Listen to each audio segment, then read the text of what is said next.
3년입니다. 대토보상권을 잘못 넘겼다가 받을 수 있는 징역이 최대 3년입니다. 그런데 대토보상권을 가지고 계신 분들 중에는 이런 제안을 받는 분들이 많습니다. 대토 나오려면 몇 년 걸리잖아요. 권리만 맡기시면 현금부터 드리겠습니다. 매매가 아닌 신탁이라 전혀 문제 없습니다.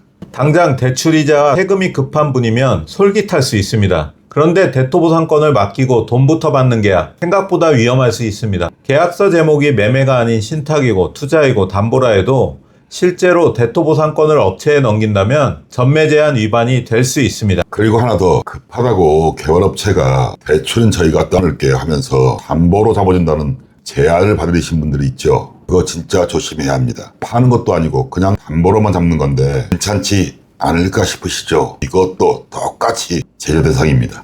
그래서 오늘 정리해드리겠습니다. 뭘 하면 안 되는지, 돈이 빨 때 합법적으로 돈을 마련하려면 어떻게 해야 되는지 이 영상 하나로 싹 다 알려드리겠습니다. 안녕하세요. 건설부동산 전문 법무법인 이한 대표 변호사 윤서영입니다. 안녕하세요. 개발 전문 행정사 박시탈입니다. 바로 본론으로 들어가서 대토보상권 전매 제한에 대해 알아보겠습니다. 변호사님, 전매 제한이 정확히 뭘 금지하는 건가요? 대토보상권은 소유권 이전 등기가 완료될 때까지 매매, 증여, 그 밖의 권리 변동을 수반하는 모든 행위가 금지됩니다. 예외는 딱 두 가지입니다. 상속 그리고 법률이 정한 대토개발리치에 적법하게 현물 출자하는 것뿐입니다. 하지만 일반 시행사나 개발업체에 사실상 권리를 넘기는 것은 전혀 다른 문제입니다.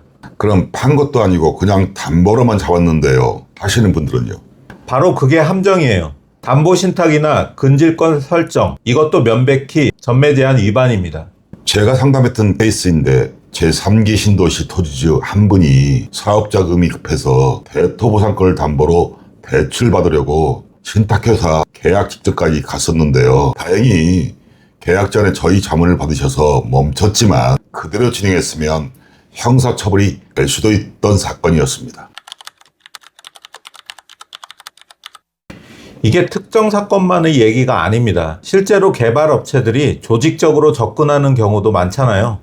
맞습니다. 언론에도 여러 번 보도된 사례인데 고양장항지구, 판교금토지구 이런 곳에서 개발업체들이 보상금의 110%에서 150%를 미리 지급하거나 대토보상권의 60 내지 70%를 현금으로 먼저 주고 준공 후 나머지를 지급하는 방식으로 토지주들에게 접근한 사례들이 있었습니다. 겉으로 보면 신탁이라는 형식을 내세워서 합법처럼 보이겠습니다. 그렇습니다. 그래서 2020년 2월 국회가 토지보상법을 개정해서 토지주와 신탁사가 대토보상권을 신탁계약하는 방식 자체를 전면 금지시켰습니다. 그리고 이 전매 제한 위반에 대해서 3년 이하의 징역 또는 1억 원 이하의 벌금이라는 처벌 규정을 신설했습니다. 형량이 생각보다 세네요. 네, 이게 단순 행정처분이 아니라 형사처벌이라는 걸 꼭 기억하셔야 합니다. 계약은 이름보다 실제 내용을 봐야 합니다. 저희가 상담했던 사례를 하나 말씀드리죠. 네, 그러시죠. 토지 보상금이 약 10억 원인데 기존 대출이 7억 원이 남아 있었습니다. 개발업체가 대출 7억 원을 대신 갚아주겠다고 했습니다. 그리고 나머지 3억 원에 대해서는 향후 2배 이상의 수익을 보장하겠다고 했습니다. 토지주 입장에서는 대출도 정리되고 나중에 수익도 받으니 좋아 보였겠네요. 그런데 계약서를 보니 개발업체가 대토보상권의 처분권과 의결권을 가지고 토지주가 현금 전환을 신청할 권리까지 통지하는 구조였습니다. 이름은 담보계약이지만 실제로는 업체가 권리를 전부 지배하는 겁니다. 법은 계약서 표지보다 속을 봅니다. 신탁, 근질권, 담보대출이라는 이름을 붙여도 사실상 권리 변동을 수반하면 전매 제한 위반이 될 수 있습니다. 개발업체가 토지주를 설득할 때 가장 많이 사용하는 말이 확정수익입니다. 원금의 150%를 지급하겠다. 준공되면 아파트나 상가를 주겠다. 대형 건설사가 들어오니까 손해볼 일이 없다.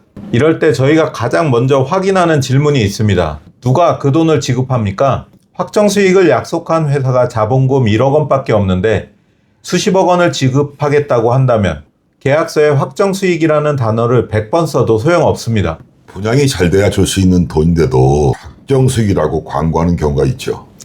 그렇습니다. 그래서 반드시 확인해야 합니다. 분양이 안 돼도 지급하는지, 지급 보증을 한 회사가 있는지, 보증회사의 자산이 충분한지, 현금 대신 미분양 상가로 줄 수 있다는 조항은 없는지. 확정 수익은 큰 글씨로 적힌 수익률이 아닙니다.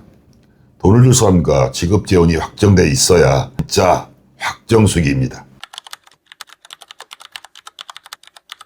전매 제한을 위반하면 앞서 말씀드린 형사처벌 말고 다른 불이익도 있나요?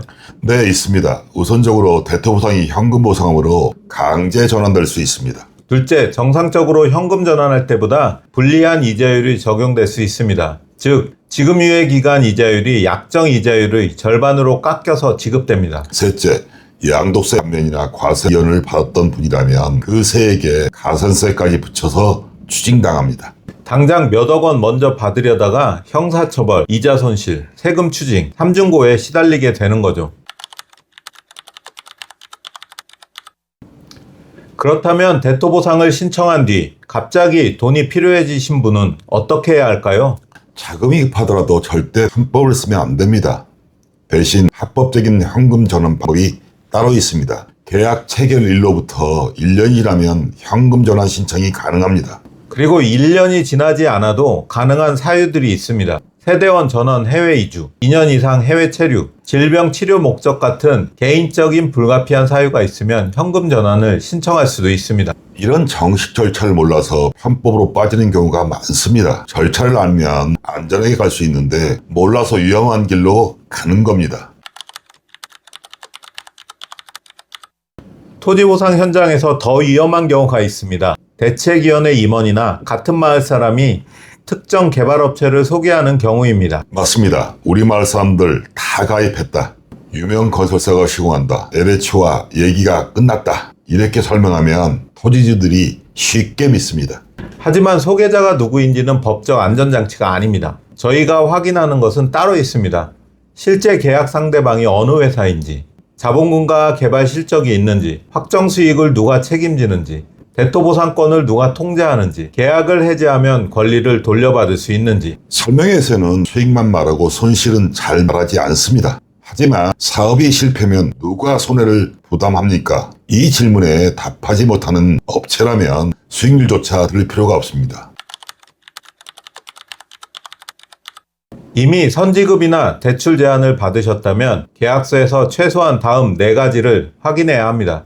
첫째, 대토보상권의 처분권과 의결권이 누구에게 있는가? 둘째, 업체가 현금 전환을 강제하거나 막을 수 있는가? 셋째, 계약을 해지할 때 받은 돈만 갚으면 권리가 즉시 돌아오는가? 넷째, 확정 수익을 지급하지 않을 경우 실제로 실행할 담보가 있는가? 그리고 계약 상대방만 보면 안 됩니다. 업무 대행사, 신탁회사, 리츠, 시행사, 시공사가 각각 어떤 역할을 하는지 구분해야 합니다. 유명 건설사 이름이 사업 제안서에 들어있다고 그 건설사가 확정 수익을 보증하는 것은 아닙니다. 시공 참여 의향서 한 장이 지급 보증서로 바뀌지는 않습니다. 자, 정리하겠습니다. 대토보상권 현금화, 절대 혼자 판단하시면 안 됩니다. 담보 잡는 순간에도 형사처벌 리스크가 생긴다는 것 꼭 기억하세요. 매매가 아니라 신탁이라서 괜찮다, 담보라서 괜찮다, 투자계약이라서 괜찮다는 말만 믿지 마세요. 돈이 급하다면 대토보상권을 넘길 사람부터 찾지 말고 합법적으로 현금 보상으로 전환할 수 있는지부터 확인해야 합니다. 이미 개발업체로부터 선지급, 신탁, 담보대출 제안을 받으셨다면 계약서 도장지 전에 아래 고정 댓글 링크에 클릭해서 상담 신청해주세요. 다음 영상에서는 지금 하남교산 신도시에서 난리난 대토보상 이자에 대해 말씀드리겠습니다. 오늘 영상 도움되셨다면 좋아요, 구독 눌러주세요.